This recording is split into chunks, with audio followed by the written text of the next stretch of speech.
5 years after our divorce, my ex-husband suddenly landed the job as my direct supervisor. At a family dinner, he announced in front of everyone that he intended to reclaim custody of our daughter. I immediately pushed her into his arms, smiling with genuine warmth. Great! All these years, I haven't had a single good night's sleep taking care of her. Now I'm finally free. Oh, and by the way, our daughter is allergic to seafood and mangoes. She has a sensitive stomach and can only eat specially prepared meals. She needs to hear a story every night before she can fall asleep. Also, don't forget to accompany her to her piano recital next week. I watched my ex-husband's face turn ashen in an instant, and I laughed even harder. Huh? Trying to use the child to manipulate me? First, he'll have to prove himself worthy of being a father. Laura! What on earth have you done? My mom gritted her teeth, her voice barely audible. I shrugged indifferently, picked up the red wine, and took a sip. Mom, I helped you and Dad get rid of a burden. You should be thanking me. Joss, my ex-husband, stood frozen in place, holding our 4-year-old daughter Sienna. Sienna, however, wasn't shy at all. She reached out her little hand to touch his high, straight nose. Uncle, you're even more handsome than the boys in my kindergarten class. Joss's face turned dark, then pale, then dark again.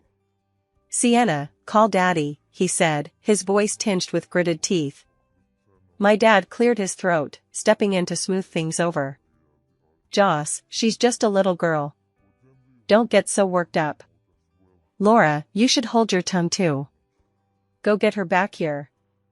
I chuckled. Dad, words spoken are like water spilled, once out, they can't be taken back. My child wanted it, so I gave it to him. That's only right. I walked up to Joss and gave Sienna's little bottom a pat. Come on, sweetie, let's go home with Daddy. And remember to check if he's hiding any other auntie at his place for Mommy. Joss's gaze was like an ice-hardened blade, stabbing deep into me. Laura, you'd better not regret this. I smiled even brighter. Joss, take your time leaving. Watching him leave with the child in his arms, looking utterly disheveled, my mother stomped her feet in fury. You're out of your mind. What kind of family is the Fu family? If Sienna goes with him, she'll be a wealthy heiress. Pushing that child away is throwing away your own fortune and glory. I watched her coldly.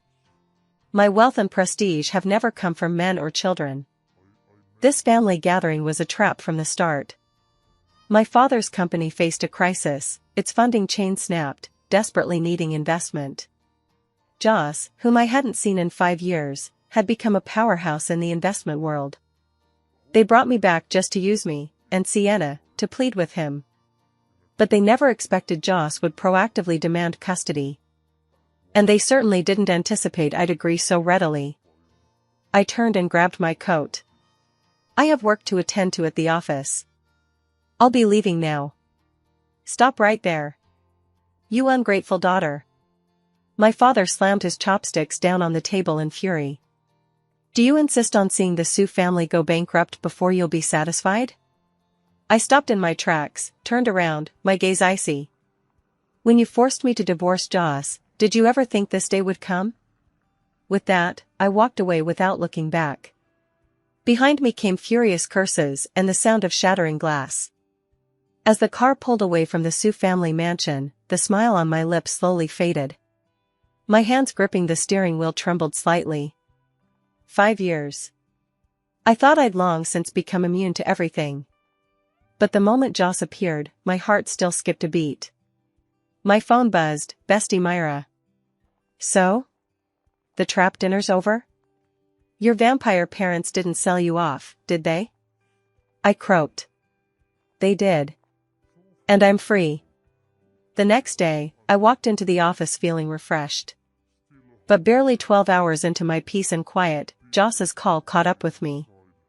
In the background, Sienna's wails echoed with full force. Laura. What the hell does it take to get your daughter to eat? Joss's voice was pure frustration. I switched to speakerphone, slowly repainting my nails as I spoke. Joss, she's your daughter, not mine. You deal with your own kid. She refuses to eat her nutritious meals and insists on fried chicken and burgers. Then buy them for her. If she gets sick and ends up in the hospital, you've got plenty of money to cover it. Laura. He yelled at me, full name and all. I blew on my freshly painted nails. Joss, you're a grown man, can't even handle a kid. How are you ever going to make it in the business world? Oh, and I almost forgot to remind you, Sienna's piano teacher is coming at 3 p.m. Don't be late. I hung up the phone decisively, feeling relieved. At 9 in the morning, the company held an executive meeting. The marketing director was presenting the new quarterly promotion plan when the conference room door suddenly swung open. My assistant rushed in, looking panicked. Laura, it's bad news, our company has been acquired. I frowned. What nonsense are you talking about? Before she could finish, a tall figure appeared in the doorway. It was Joss. He wore a perfectly tailored haute couture suit, his eyes unfathomable behind gold-rimmed glasses, a faint smile playing at the corners of his mouth. Hello, everyone. Let me introduce myself. I'm your new boss, Joss. The entire conference room fell silent. All eyes darted back and forth between him and me. I stared at him expressionlessly. What a masterstroke.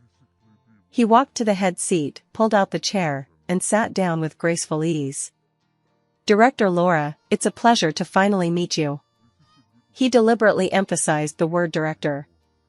I went from CEO to director under him. Joss, nice to meet you. I gave a forced smile, lips curling up while my eyes remained cold. After the meeting, he asked me to stay behind. Laura, surprised? Unexpected? He leaned back in his chair, looking like he'd already won the game. Not bad. Joss sure has some nerve, buying the entire company just to get custody. He chuckled softly. You're wrong. Buying the company was to make you toe the line. As for custody. He paused, his gaze sharpening. My Joss's child? He absolutely cannot be raised by an irresponsible woman like you. I'm laughing at the sheer absurdity of it. Irresponsible? Joss, search your conscience, who vanished without a trace these past 5 years? His expression darkened. Laura, don't bring up the past. You have no right. Just then, a sweet, girlish voice rang out. Joss, is the meeting over? I brought you afternoon tea. A woman dressed impeccably walked in, carrying several paper bags from luxury brands. It was Mabel, the rising starlet. She's also the person Joss holds dearest to her heart these days. She affectionately hooked her arm through Joss's, her gaze settling on me with a hint of subtle scrutiny and hostility. And who might this be? Joss asked in a flat tone. The company's new director. He didn't even introduce me by name. Mabel nodded in sudden realization, then waved the diamond ring in her hand before me like she was showing off a trophy. Joss, don't you think this ring is gorgeous? Can I wear it to our engagement party next month? Engagement party. My heart felt like it had been pricked by a needle. Fine. Joss's gaze swept over me, finally settling on Mabel's face, his voice so soft it could have been dripping with honey. As long as you like it. Mabel beamed sweetly, shooting me a defiant look. I picked up the documents from the desk without batting an eye. Joss, if there's nothing else, I'm heading out to work. Wait. Joss called after me. There's a drinks event tonight, you're coming with me. I frowned. Joss, I'm the creative director, not PR. Now I'm the boss, and I call the shots. His tone was forceful, brooking no refusal. Also, bring Sienna to the company. Once the drinking session ends, I'll take her away directly. I took a deep breath and nodded. Fine. When you're under someone else's roof, you have to bow to their will. In the afternoon, I had my assistant bring Sienna over. The little girl threw herself at my legs the moment she saw me. Mommy. I missed you so much. I stroked her head, my heart melting completely. Did you miss Mommy, or just the snacks here? Sienna pouted, I want both. I led her to the lounge and fetched her favorite strawberry cake. When Joss pushed open the door, this heartwarming scene unfolded before him. His eyes flickered briefly before hardening back into indifference. Laura, get ready. We're leaving. Behind him followed Mabel. The moment Mabel spotted Sienna, she instantly switched to a warm, friendly smile. Oh, this must be Sienna. She's so adorable. She crouched down, reaching out to pinch Sienna's cheek. Sienna sidestepped, dodging the touch. Auntie, Mom said, you can't let strangers touch your face.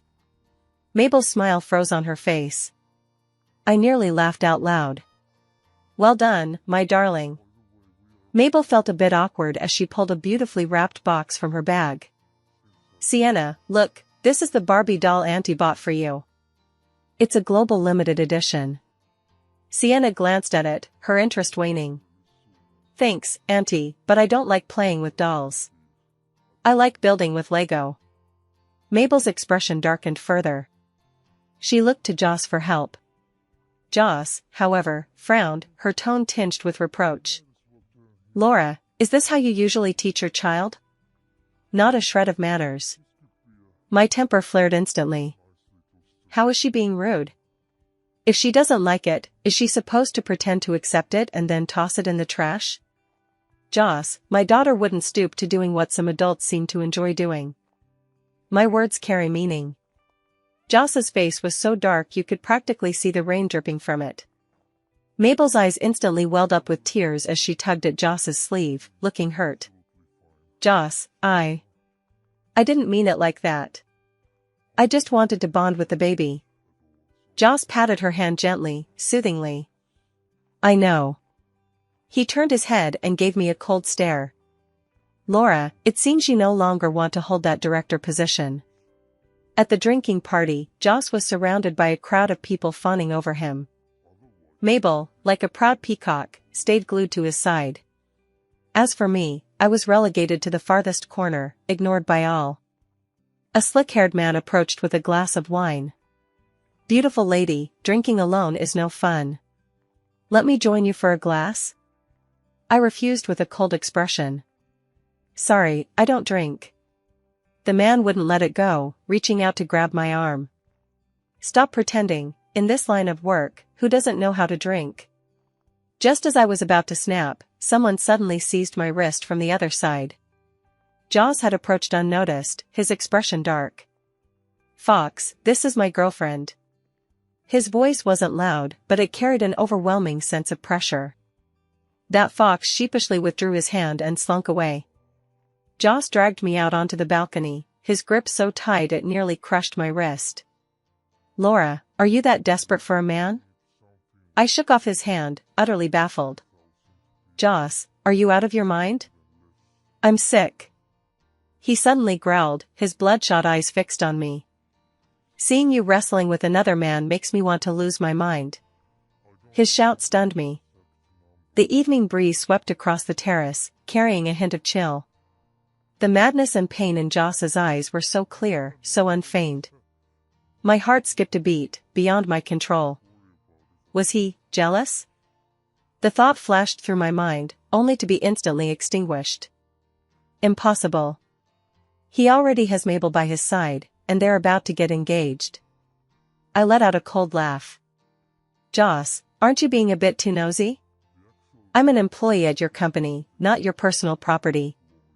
Don't forget, we've been divorced for 5 years. The words divorce pierced his heart like a sharp thorn.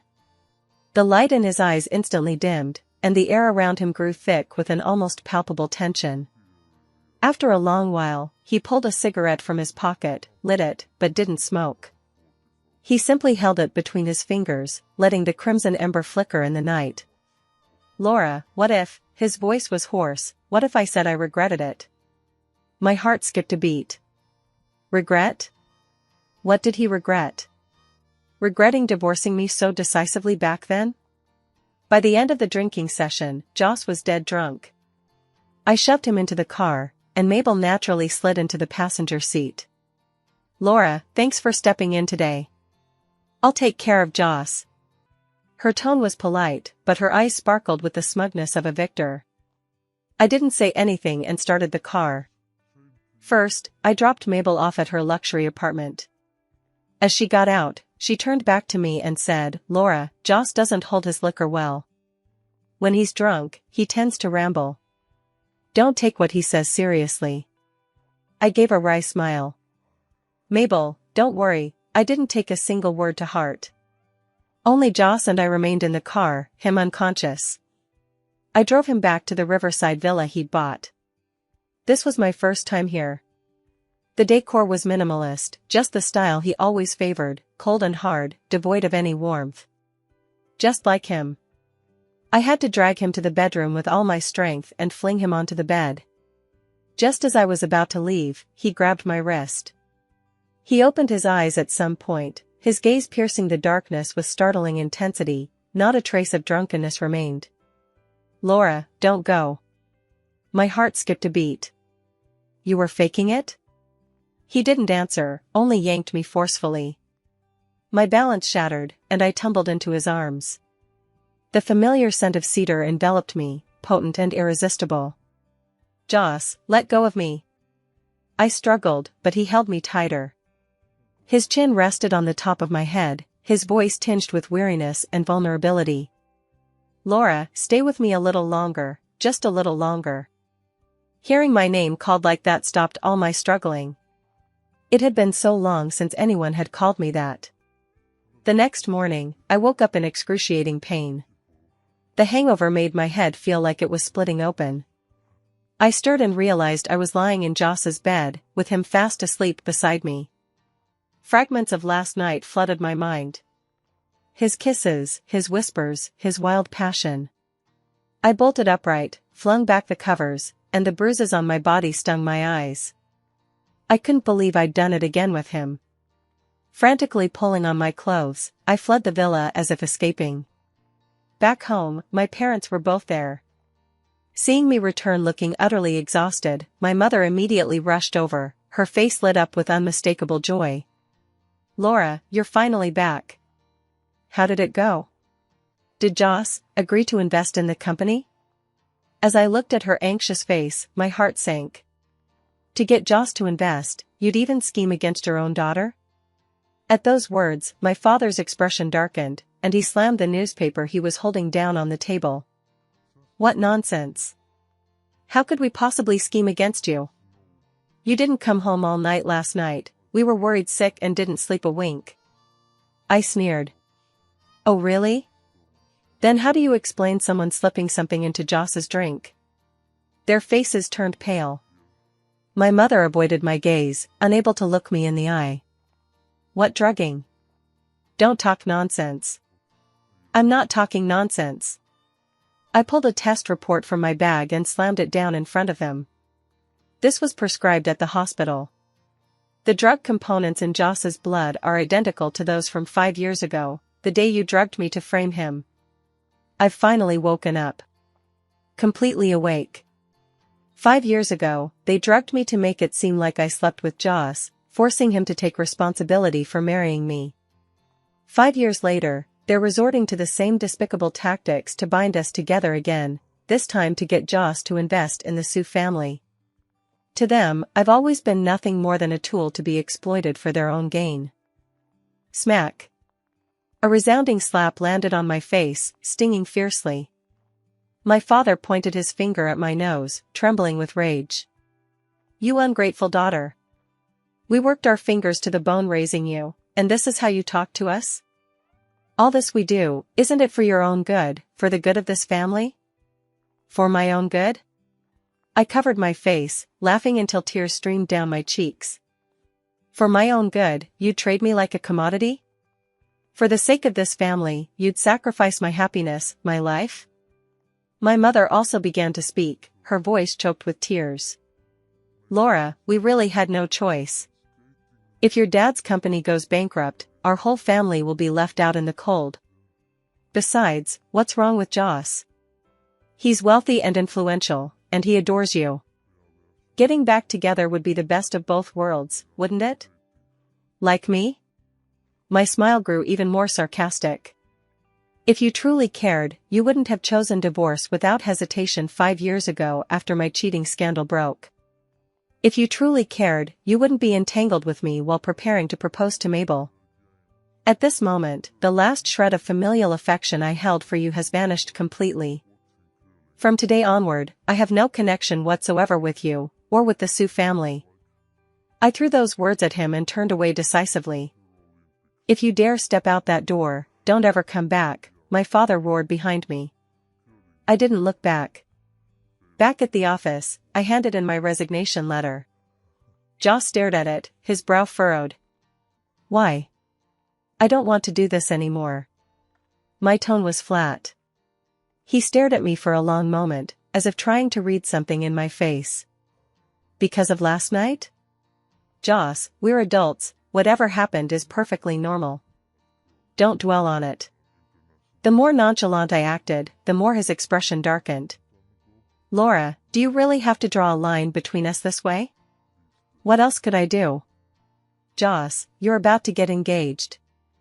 I don't want to be seen as the third wheel ruining your relationship. He abruptly stood up and began advancing toward me step by step.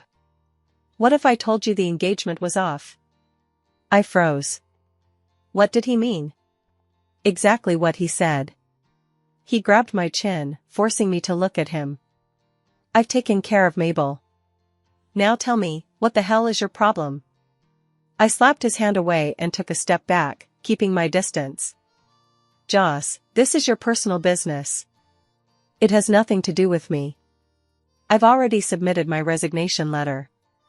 Please approve it as soon as possible. I turned to leave, but he wrapped his arms around me from behind. Laura, don't go. His voice carried a hint of panic I'd never heard before. 5 years ago, I was wrong, I shouldn't have doubted you. Give me another chance, will you? His embrace was warm, yet my heart remained frozen. Opportunity?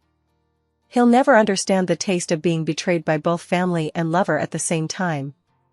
I pushed him away calmly. Joss, it's too late. I've started working on launching my own design studio. Upon hearing the news, Myra didn't hesitate, she pulled out all her savings to support me.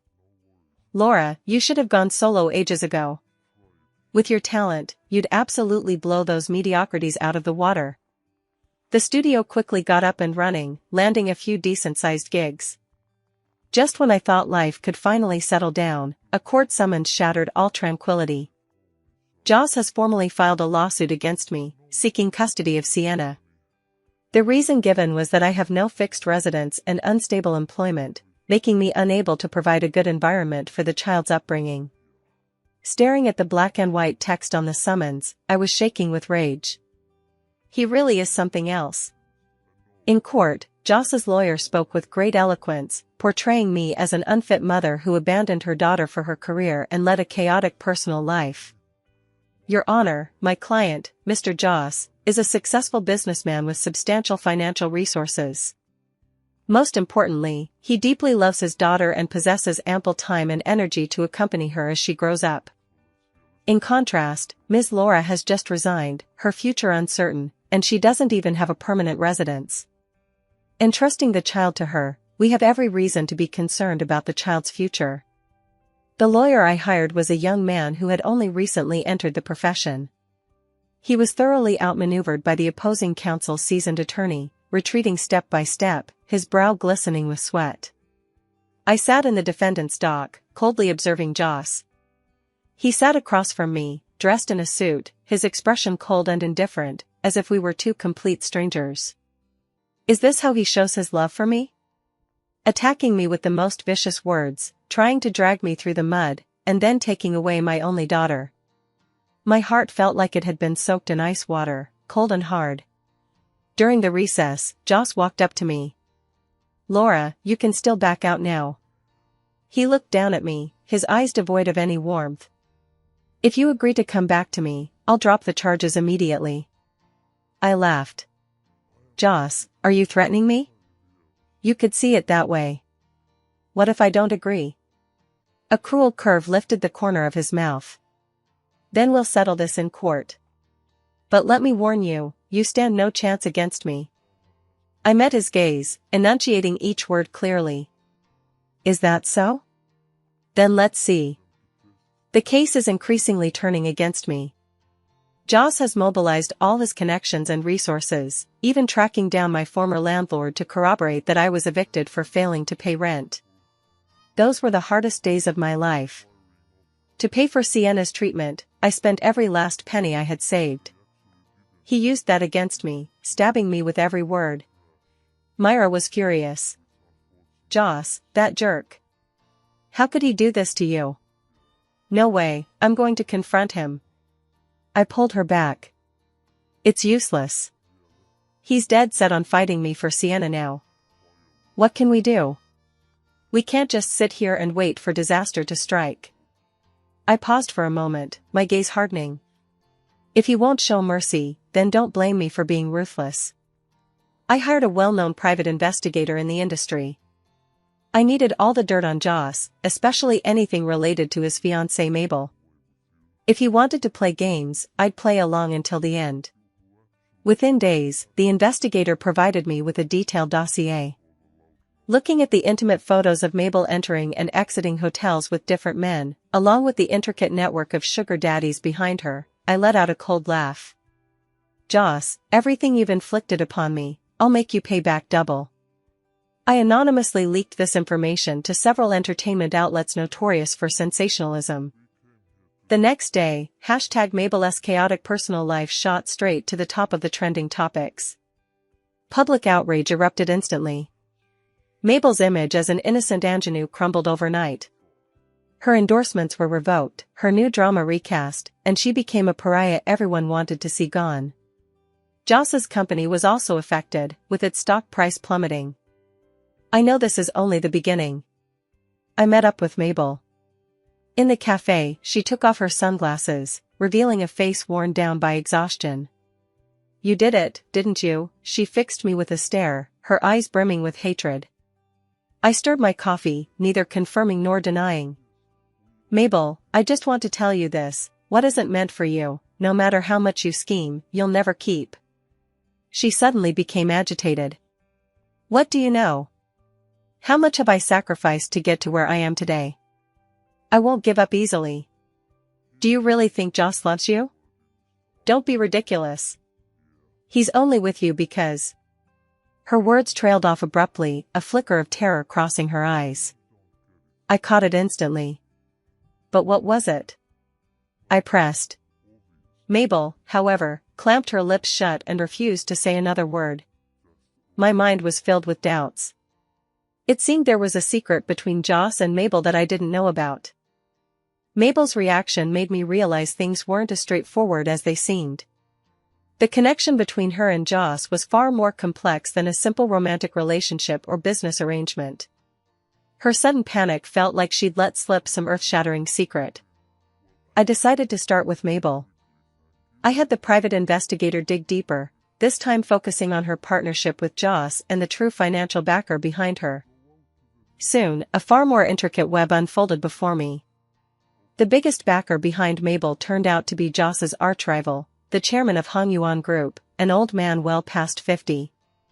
And the reason Joss had gotten close to Mabel was to use her as a conduit to obtain Hong Yuan Group's internal trade secrets. They were staging a corporate version of infernal affairs.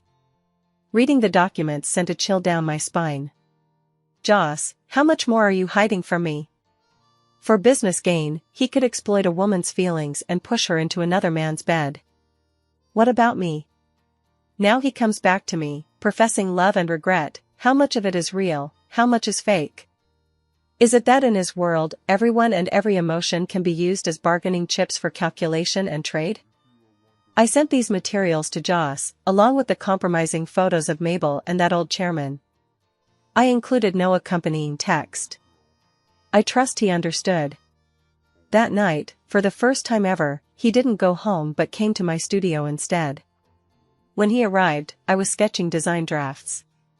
Reeking of alcohol and staggering, he wrapped his arms tightly around me from behind the moment he entered.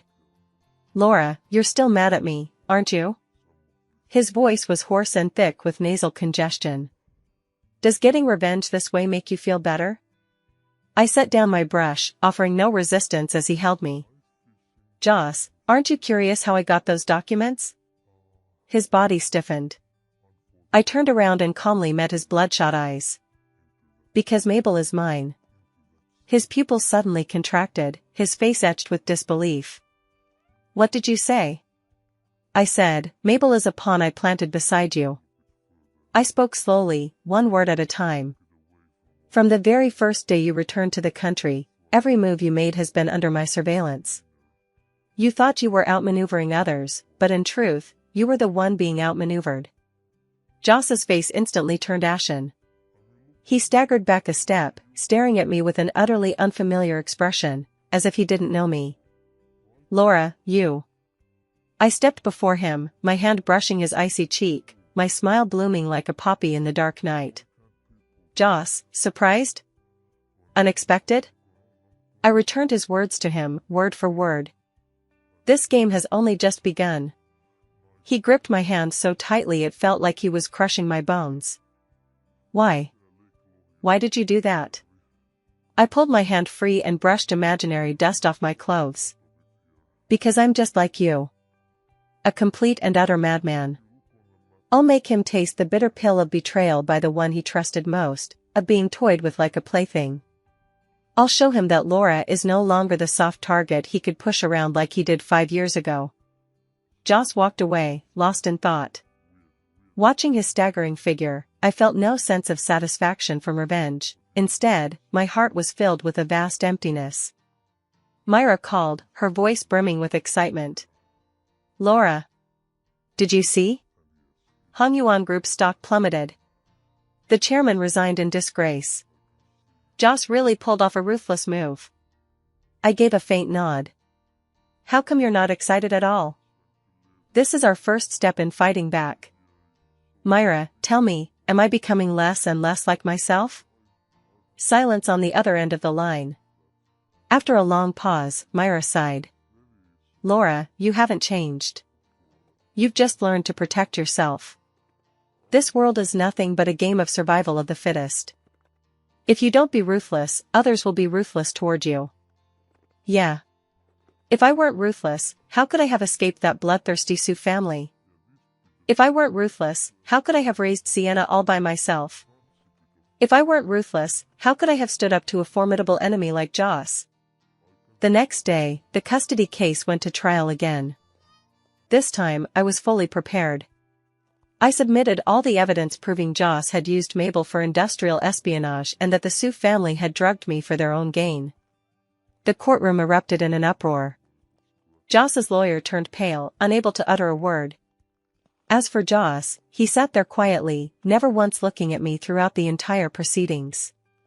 His face showed no anger, no shock, only utter stillness. In the end, the judge awarded Sienna's custody to me. Stepping out of the courthouse, the sunlight was blinding. I had won. I had won custody of my daughter and prevailed in this seemingly unwinnable battle. Yet I couldn't feel the slightest bit of joy. Joss walked past me and stopped. Congratulations, he said in a hoarse voice, a weary smile on his face. You won. I looked at him and suddenly felt a sense of unfamiliarity. Joss, did you know all along? Did you know about the Sioux family drugging me? He fell silent. That silence was his tacit admission. My heart sank. When? 5 years ago. He said, after you left, I checked the hotel surveillance footage. My mind went blank with a buzzing sensation. 5 years ago, he already knew the truth. He knew I'd been framed. Yet he still chose to divorce me without hesitation, and 5 years later, he hurt me again in exactly the same way. Why? Why didn't you tell me? Why are you still divorcing me? I practically shouted it out. He looked at me, his eyes filled with pain and struggle. Because I couldn't. At the time, the Fu family was rife with infighting, and I could barely protect myself.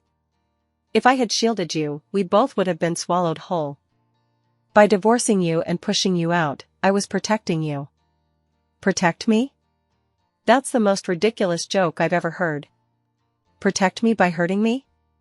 Joss, you're a real gem. Laura, I know you don't believe me. But all these years, not a single day has passed without me thinking of you.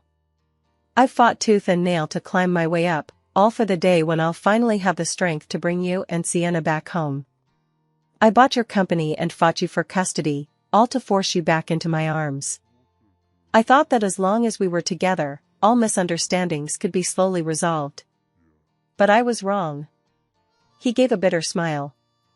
I pushed you even further away. I looked at him, tears blurring my vision. It turned out that between us, what we'd missed was far more than just 5 years. The truth cut like a belated knife, slicing open the bloody wound between us. What I thought was betrayal was his way of protecting me. What I thought was revenge was actually hurting someone already battered and bruised. We both thought we were the ones holding the script, yet we were merely pawns on fate's chessboard, moved by forces beyond our control. So Mabel's situation was part of your plan too? I asked hoarsely. She wasn't one of your people. Joss looked at me, his expression complex. From the very beginning, I knew she was an undercover agent sent by the chairman of Hongyuan. I played along with her scheme, spreading false information for her to relay back, luring Hongyuan into the trap step by step. The materials you sent me were merely to help me close the net early. It turns out that my self-assured sense of control was, from start to finish, nothing more than a plot point in his script. What I thought was victory was merely the result of his tacit approval. Like a clown, I staged a self-directed revenge drama before him. How utterly ridiculous. Joss, what do you take me for? I stared at him, asking slowly, one word at a time. A pawn you used to test people's loyalty? No. He denied it urgently. Laura, I never once intended to use you. I just wanted to win so badly. I wanted to win back the Fu family, to win you back. But I went about it the wrong way. He reached out, trying to touch my face, but I pulled away. Don't touch me. I looked at him, the light in my eyes slowly fading. Joss, it's over between us. It's not because of hatred, but because I'm exhausted. All these years of suspicion, scheming, and hurt have drained me of every ounce of strength and love. I just want to live quietly with Sienna. I moved to a small coastal town with Sienna. I opened a little design studio facing the sea, where spring blossoms bloomed. I thought my life would settle into peace from then on. Until that day, when an uninvited guest arrived. She was Joss's mother. Dressed in an exquisite cheongsam, she exuded an air of regal elegance, yet her eyes held an innate arrogance. She slid a check across the table toward me. 10 million. Leave my son. I looked at the figure on the check and smiled. Madam, have you got it all wrong? Your son and I have nothing to do with each other anymore. Nothing to do with each other? She sneered coldly. Nothing to do with each other? Then why would he give up his position as the Fu family heir for you? I froze. What did you say? You didn't know? Joss broke ties with his family for you. He transferred all his shares to his brother and walked away with nothing. He said he owes you, and he'll spend the rest of his life paying it back. Laura, I don't know what kind of spell you've cast on my son. But mark my words, you'll never set foot in the Fu family's doorstep for the rest of your life. I looked at her, my heart filled with mixed emotions. Joss, you fool. Is this what you think you owe me? That evening, I received a call from Joss. His voice sounded weary, yet carried a hint of relief. Laura, I've come to you. I have nothing left now. Would you still take me in? I held the phone, speechless for a long time. Outside the window, waves crash against the shore, one after another, as if pounding on my heart. In the end, I still didn't say yes to Joss. It wasn't that I wasn't touched, I just couldn't bring myself to. Too much hurt and scheming stands between us, like a shattered mirror. Even if we force it back together, the cracks will always remain. I told him I need time. He needs time too, to live a life free from the Fu family's shadow. He didn't pressure me anymore, but settled down not far from me. Without the title of Fu Group president, he began living like an ordinary person. He learned to cook for himself, though he always made a huge mess in the kitchen at first.